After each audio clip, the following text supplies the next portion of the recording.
Love your enemies.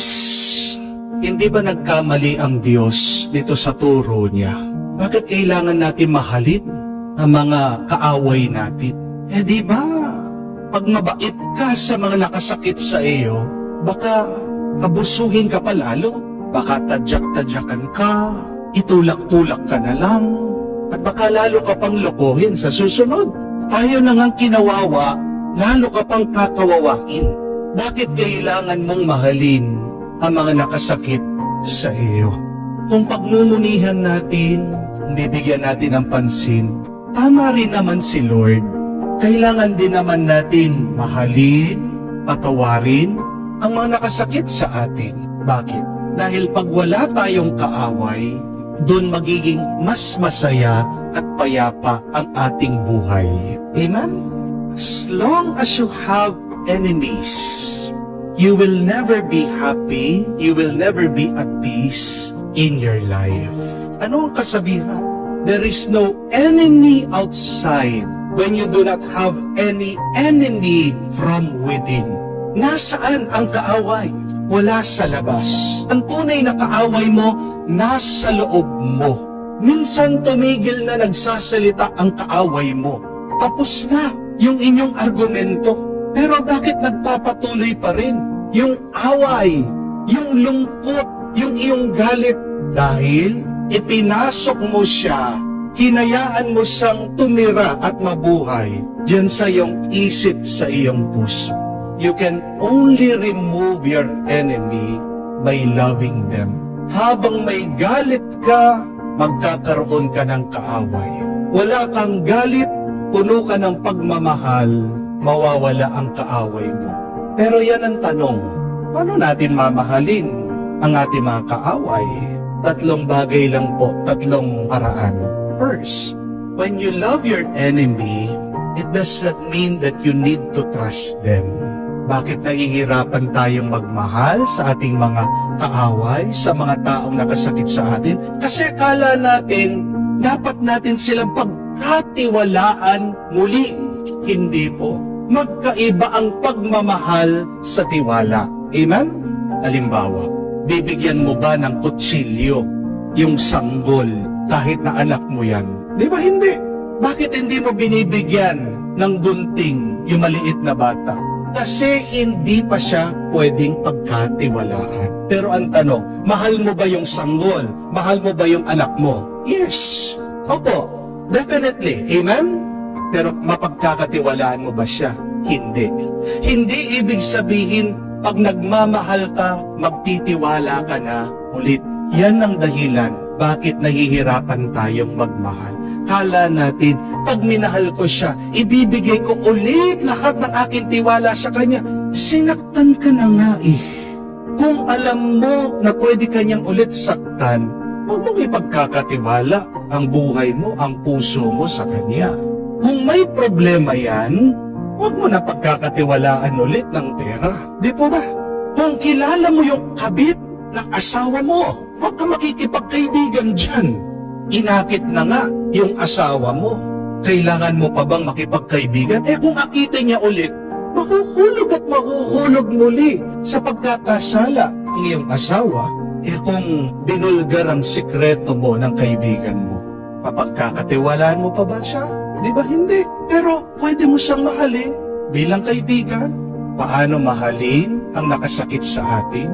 Huwag mo siyang pagkatiwalaan, pero pwede mo siyang mahalin. Pwede ka maging mabait sa kanya. But secondly, loving your enemies means we need to keep them at a distance from us. Minsan, kapag sinaktan ka, pwede mo naman na mahalin ang taong ito na nakalayo ka sa kanya. Kaya nga, sabi po ni Jesus, pray for them.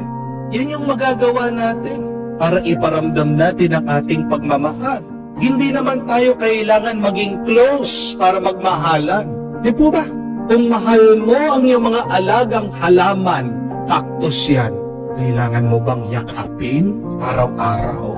Mahal mo yung aso mo, pero nangangagat na. Pwede mo siyang pakainin, pero alam mo, pag nilapitan mo yan, lalapain ka. Kaya nahihirapan magmahal ang iba sa atin kasi akala natin kailangan nating palaging malapit sa kanila, close sa kanila. What is required is that we be close to the Lord and allow God's Spirit to move you. Yan yung mas mahalaga. Kailangan nating tanggapin na hindi naman lahat ng tao ay makakasundo natin. That is the reality. That not everybody will like us. And not everybody we will like. Pero muli, hindi ibig sabihin, hindi kita gusto, hindi na kita mahal. Dahil maaaring meron kang hindi gustong ginagawa ng isang tao, pero pwede mo siyang galangin, pwede mo siyang mahalin. Sino ba ang matutuwa kung chinichismis ka ng iba? Yan ang hindi ko gusto sa iyo. Pero mahal kita dahil kapatid kita. Mahal kita dahil kaibigan kita. Mahal kita dahil kapatid kita kay Kristo. Again, loving does not mean that you need to be close to that person. And lastly, loving simply means being kind to people. Ano ang turo ni Jesus? What is the golden rule? Do unto others what you want them to do unto you. Huwag mong gagawin sa iba yung ayaw mong mangyari din sa iyo. Kaya nga, gusto mong mahalin ang iyong kaaway? Do this. Imagine yourself at the shoes of your enemies. Kung ikaw yun, isipin mo yun. Pagkatapos meron kang gagawin laban sa kanya, magugustuhan mo ba yung gagawin mo sa kanya? Kung meron tayong masamang balak, di ba? Ayaw naman natin na mangyari sa atin yung masama na binabalak natin. My dear friends, it is good to be kind to those who are good to us. But we are taught by Jesus, it is much better. And you will be perfect if you will be kind to those who are unkind to you. Tandaan niyo po yan. Mabuti pag ikaw ay mabuti sa mga nagiging mabuti sa iyo. Pero mas mabuti, mas maganda, mas banal ka pag ikaw ay nagiging mabuti doon sa mga hindi nagiging mabuti sa iyo. Mga kapatid, kailangan natin maging mabuti sa mga taong hindi mabuti sa atin. Bakit? Mas kailangan nila ang pagmamahal. Mas kailangan nila ang kabutihan. Kasi ang mga taong hindi mabuti, kulang sa pagmamahal. Amen? Bakit merong batang ASP? Kulang nga sa pansin eh. Ganyan ang mga taong nakakasakit sa atin, nagpapapansin lang yan. Kulang sila sa pagmamahal. Kung alam natin, yan ang inaasam ng puso nila, bakit tayo magiging masama sa kanila? Bakit tayo magiging marakas sa kanila? Humihingi sila ng tulong sa atin, ipagkakait ba natin? Pag hindi mo minamahal ang isang tao, lalong titigas ang puso niyan, lalong magiging mas malala ang kanyang ugali. Oo, merong mga taong abusado. Pero kahit ang taong abusado, tandaan nyo, may konsensya pa rin yan. At darating ang panahon na siya ay kakainin ng kanyang konsensya. Kung magpapatuloy ka na ipagdasal mo at mahalin mo ang taong yan, sa tulong at grasya ng Panginoon, magbabago din siya. What changes enemies into friends? It is not more hate. It is not more anger.